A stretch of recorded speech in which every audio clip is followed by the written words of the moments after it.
Welcome to Partnerships for Profit, the podcast where we bring you inside the world of joint ventures, strategic partnerships, and powerful collaborations. Whether you're looking to expand your network, find new referral partners, or scale your business, you're in the right place. Let's get started. On this episode of Partnerships for Profit, we are joined by powerhouse trial attorney Lee Rudin, founder of Attorneys of RUDIN LAW. Known for his featured motto, "Stop being polite and get rude," Lee has built a reputation for standing up to insurance companies and corporate giants. Named to Louisiana's Rising Star list for 6 straight years, he brings an unmatched situation to the trial giants.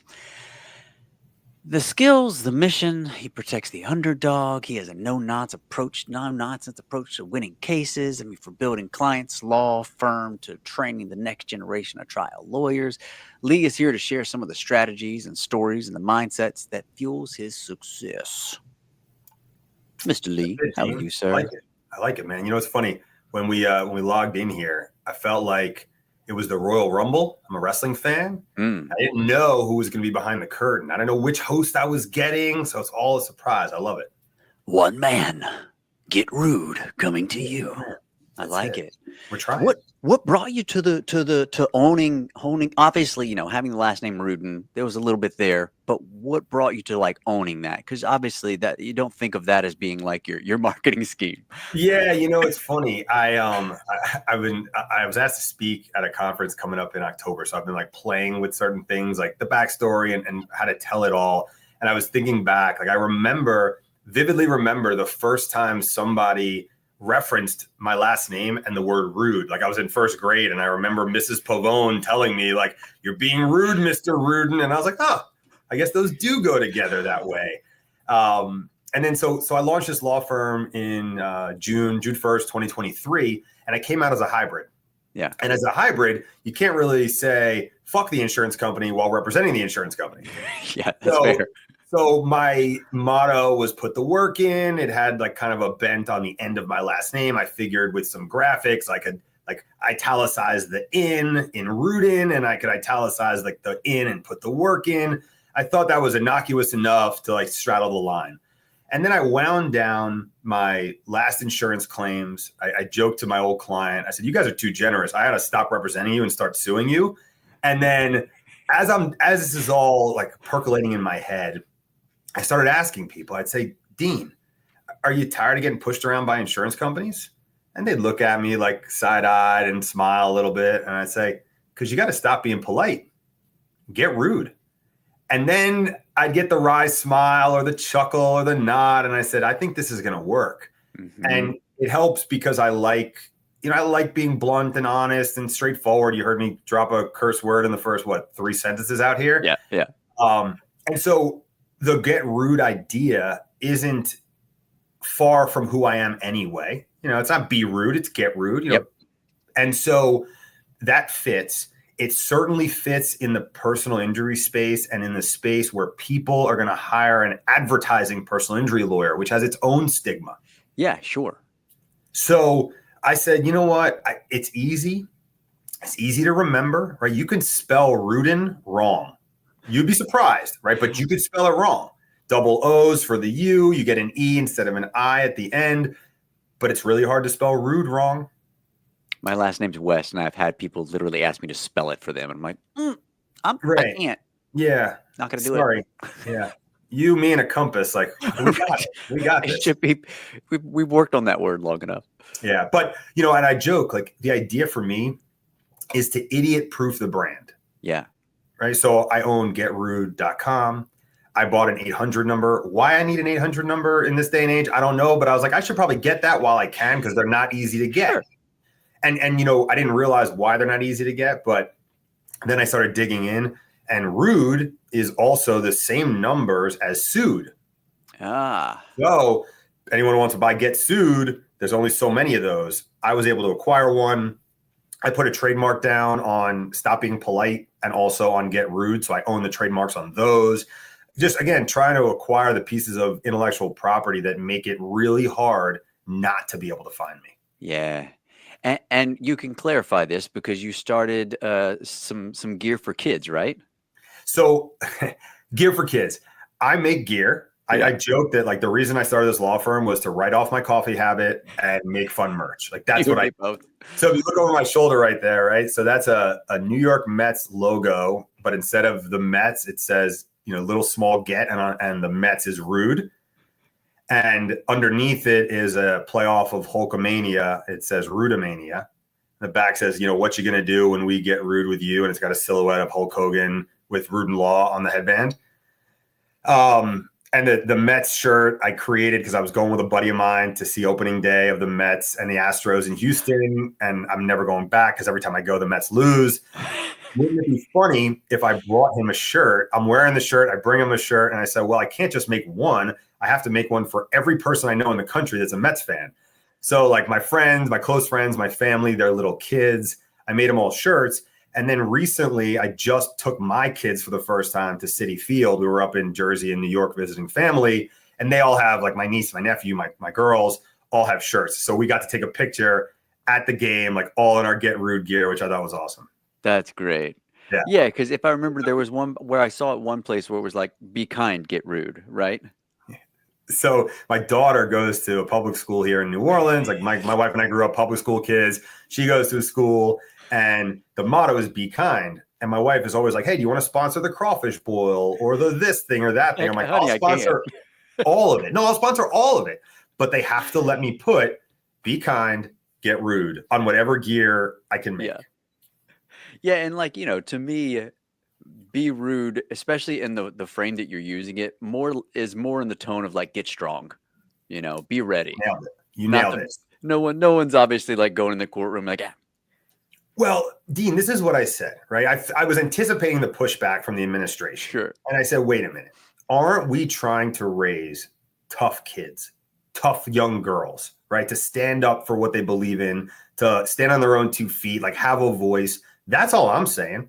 Yeah. Is like stand up for yourself. There's books that are raise your hand, like do this, step out. Like that's what we want. We want people to, take that additional step, have the confidence to do it. That's what we're trying to do, especially trying to mold young people. So, yeah. I mean, if you frame it that way, how bad is it? Let's just say there's a lot worse that goes on t-shirts. Like I agree. You're way left behind if you're trying to get to the top of that list. And, it's funny. I thought I was going to get pushback again recently. I just sponsored my daughter's starting soccer for the first time this year. And they're like, oh, you want to sponsor? I'm like, sure. They're going to be called the Get Rude Girls. And like, I just designed the logo. I just submitted it. The people were like, oh, this is awesome. I'm like, great. Can I order one for myself, please? Yeah, that's fantastic. I have a little 4-year-old, so a 5-year-old. So if you want to shoot me a shirt, she'll rep it. Like yeah, well, I'll give you one of the ones I have, like all the merch over there. I got to see the smallest ones I got, and I'll send it over. Because she has that attitude already. It might just be the one I get a lot, but she definitely has the attitude. I have a 3 and a 6, and I know it quite well. Oh yeah, you're right in the middle. Oh yeah. So give me this as you start to develop everything. Of course, if you go and search, you get all kinds of really cool, interesting content, whether that's from social to to ad space. What is it that dove you into like just creating stuff that was fun? So this, like the generation of content is a major time commitment. Yeah. Right. It's important. So I think about content in 2 ways, right? I think of offensive content, meaning the stuff you're going to go out there to try to get eyeballs with. Yep. And then there's defensive content. And I don't know a lot of people that talk about it this way, but you have to have a website and a presence on social media that is just going to prevent people from thinking you're a ghost, a dinosaur, or an idiot.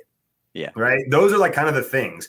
Now, the idiot part, you can have half the people hate you and hopefully the other half love you. So that's fine. I'm okay with that. But you don't want to have like the gray avatar of your face on LinkedIn. You don't want a website that's like totally antiquated and looks like it was built on Windows 94. Like you don't want that. And it doesn't take a lot just to be defensive. But on the other hand, like I'm a new business. I am in a competitive space. And, we're not only competing for, potential new clients' eyeballs. You're just competing for eyeballs in general. Yeah. And on social media, we've become so trained. And even in the world, like how numb are we to all the things that go on around us? So what are you going to do to stop the scroll? In my mind, it's been like put on a funny costume. We got some stuff coming out soon that's like real in your face. Because again, it's a little abnormal in my industry to be the person doing it. I don't see, as long as you don't violate certain rules of ethics, like there's not really a prohibition against it. And the value in just being different. I said, if a client looks at me and says, that guy's pretty creative, like maybe he'll bring the creative solution to my case and not the same like tried and true bullshit that I get from everybody else. Like if that gets me a couple cases, I'll take that all day long. Well, from going across and obviously being around the legal field a lot, I find that that's one of the things that makes everybody just kind of blend into the water. Like if there's nothing about you that feels ballsy enough to actually be confident and, talk about whatever you want to talk about and be you, and it's just I'm very presentable lawyer. And for the right case, I get it. But on another level, I want someone that also stands out to me. Yeah. So all of that you're doing for me anyway makes you more personable, and it shows me personality within who you are. The get rude thing, if at first you were like, oh, I don't know if I want someone rude, but then you find your content, you're like, he's not rude, he's fantastic. Yeah. Well, and this is the thing, Dean, like the bottom of the barrel should be that you're competent.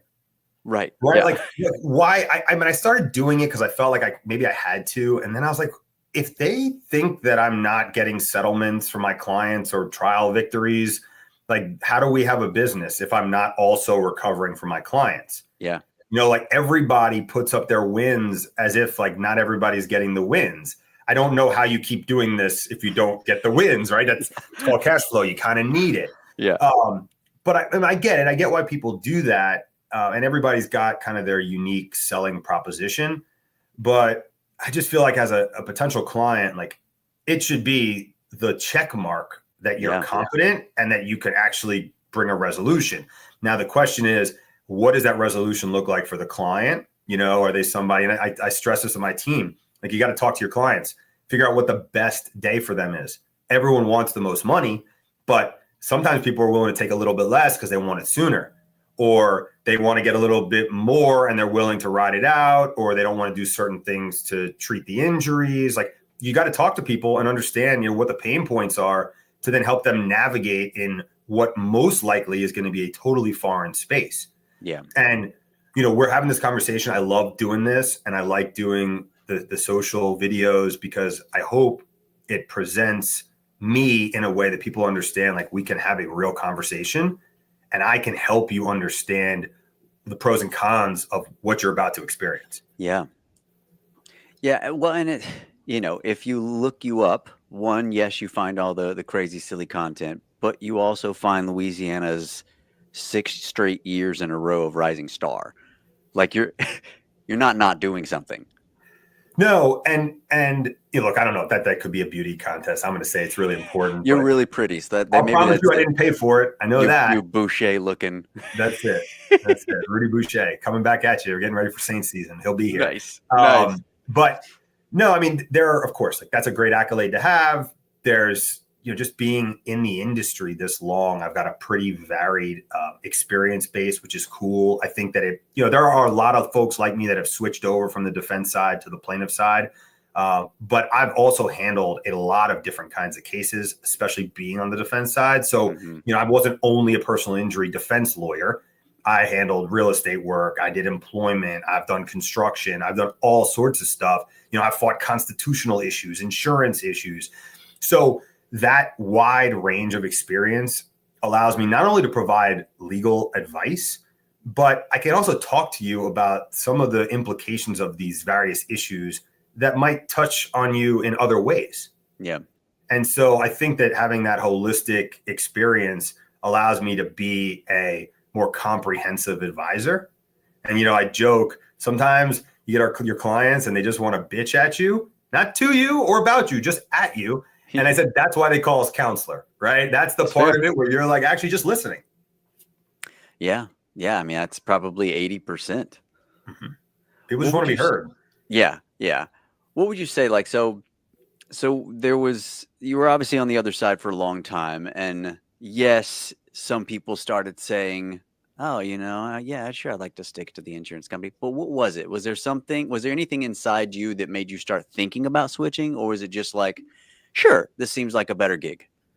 Well, there's two things. There's the financial side of it where I laughed at one point. I'm like, this guy across the aisle from me is an idiot. Like he does not know what he's doing. He's gonna work. He's doing a terrible job here. Yeah. But he has us dead to rights, right? Like we rear-ended him. The person's hurt. Like he's got a great case, but he's not good at what he's doing. And I said, if these idiots are making the money, like I could be the idiot and do a way better job for people. So that's maybe it goes back to being like the dancing bear. Like I could see them, they're doing it. I can do it and I can do it way better. So that was part of it. But the other part of it, and this is more of a serious thing, is when you have the same exact case, right? But I represent the injured person and somebody else represents the insurance company. Our jobs are similar in the sense that we're looking at the injury. And I'm saying that the injury was caused by this incident.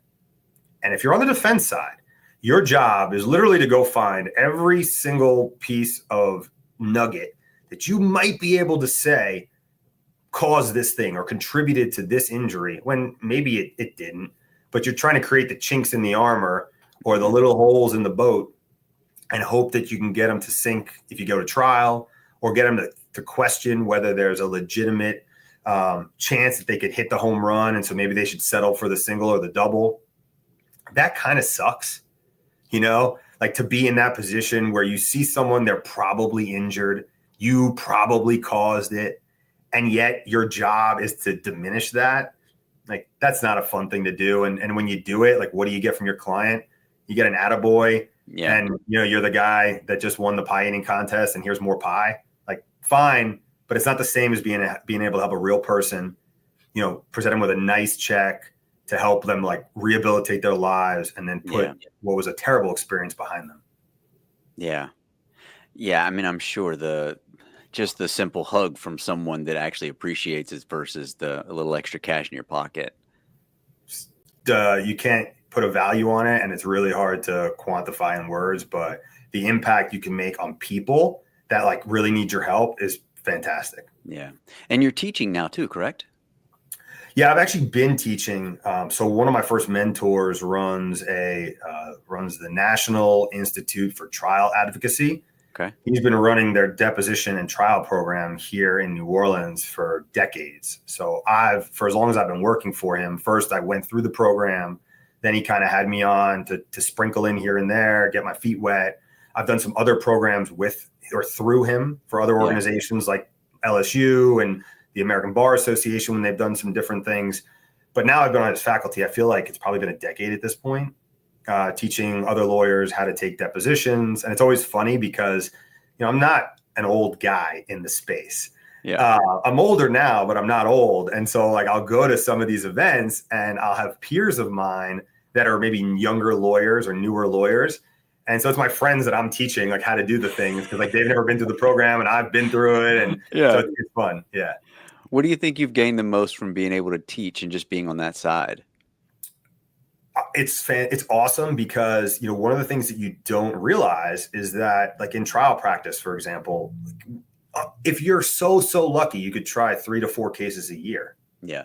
Like think about that, how many days you're working and that's all you can do. And that's if you're really, really lucky. Some people maybe get one a year, maybe they get one every couple of years, but being able to go through these programs and like really you're honing your skills because you're watching, you're critiquing, you might be getting up and doing demos. You're just at least going through the mental exercises of what's it take to prep for a deposition, what's it take to prep a witness for trial or defend a witness at trial. Yeah. So doing that keeps your skills as sharp as they could be without actually being in the courtroom. Or, we do take a lot of depositions, so that's not the best example in that sense, but it never hurts to just keep tightening and refining. Yeah. Do you see yourself continuing with that for forever pretty much? Yeah, I love it. It's a great way to give back. I mean, it's become a little community amongst the faculty anyway. And, I just like being able to, again, we talked about my kids and like instilling confidence. You get a lot of lawyers that they don't get positive feedback in the places that they are, or maybe they're females or minorities in a white male dominated industry. Mm-hmm. And like, they just need to be told, like, you're going to kick ass, like speak up for yourself And again, you can do this. And then they get the opportunity. And the reason the program is so great is it's a learn by doing program. So they get the opportunity to actually take the deposition, to actually examine the witness or give the opening statement. And we do, like for the trial program, we do video review. So like someone will film them, then we'll go outside and we'll break down the tape. Like if it was football, be like, okay, this, look how you were standing. Look at the way your hands are shaking or your feet are moving or you're swaying. That's going to distract a juror. You want to own your space and be controlled about what you're doing in your movements. Just like, the way you would block for acting. Sure. Get that feedback. So it's great. It's awesome. That's great. Do you think that you are you going to ever do anything with Rudin Law to try to have your own little like classes that you teach underneath, or is it going to pretty much just be where you're teaching there and just keep that separate altogether? I don't know. I think there's always I don't know that I would ever run a program like that, but there's always these opportunities to diversify your revenue streams, your ways to interact with different people. Look, your boss, right? Armando loves the podcasting angle. he and I have talked ad nauseum about me creating one, and I'm interested, and we just haven't done it yet. Yeah. But there's all these opportunities to be in front of people, to build connections, and then, of course, to give back in a variety of different ways. What do you think you're going to be doing the next 4 or 5 years? Or is anything going to be switched up with the law firm, or do you think you're just going to continue kind of in the space you're in and getting a little more creative? Yeah, well, the space that I'm in is so hyper competitive that the questions are, how much are you going to stay local? Am I just going to be the New Orleans, Louisiana, Texas lawyer? Right? How much are you going to invest in just trying to dominate your individual market? Yep. How much do you want to spread out? So we're in this office space. We just bought a building in New Orleans proper that we're going to have a second office in. Probably the next move beyond that is to get a little office in Texas, because I have a lawyer there working with me in Texas. Mm-hmm. We're bringing on a guy next week who's licensed in New York and New Jersey and will soon be licensed in Louisiana. So, I'm from that area. So then we can formally run cases up there. Probably means we got to get a small office, maybe in North Jersey, Newark. It makes it easy to go to New York, come to North Jersey. So that seems to be a logical progression, East Coast, Gulf Coast. But if I want to market, depending upon what kind of cash infusion I want to make, will dictate how many markets do I want to grab clients in. And then we have a lot of partners throughout the country already, through teaching, through being in different consulting groups. I know lawyers in probably every major metro now, even in far off places. I got a guy now that I'm friendly with in Montana, places that you would be like, well, who's the lawyer there? Well, I got one now. Yeah. So that opens the doors to being able to help people everywhere. Yeah. And that's what we're doing. That's why we're in this business. Right. So why foreclose it if you don't have to? That's fair.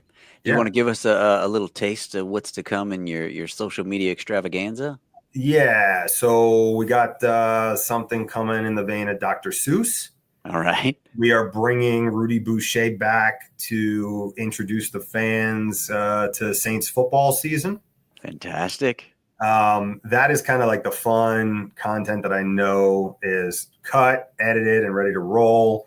And then we are launching some new advertising through Meta, so Instagram and Facebook, that we think is going to be real edgy and interesting. Not stuff you've seen before. Definitely not stuff you've seen here in Louisiana. Yeah. So we're hoping it'll be fun. Again, we're trying to stop the scroll, get some attention. Yeah. And then when they come to my page, come to my website, you realize, oh, he's a real lawyer and he knows what the fuck he's doing. So maybe we can hire a real this guy. boy. Yeah. He's a real boy. That's right. All right. Well, before I close out, I'll give you our little quick 5 questions. Okay. Yeah, let's do it. All right. Here we go. Ready? Yep. Courtroom battle, settlement table. You may make me a pick. Mm-hmm.